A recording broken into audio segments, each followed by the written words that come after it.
Kaş ki dönebilem öten günlere.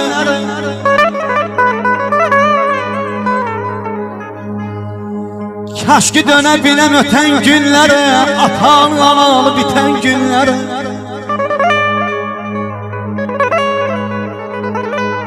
O güzel duygunu iten günlere, anam layla desin yatım geceler, anam layla desin yatım geceler.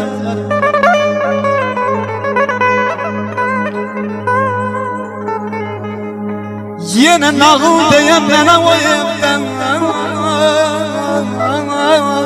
aman aman aman aman aman. Yine nağıl deyem bana o evde, her an hatirem bana o evde.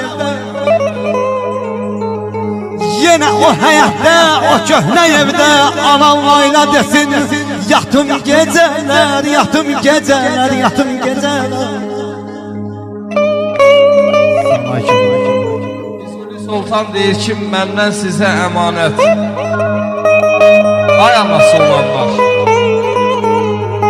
sarılın ananıza nə qədər ki zaman var.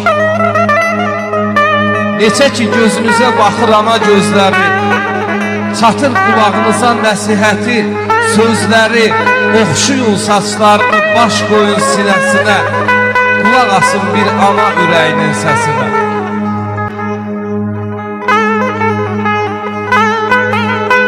Başı oyuncaqla qatıb oynayım, yenə toz torpaqda bitib oynayım.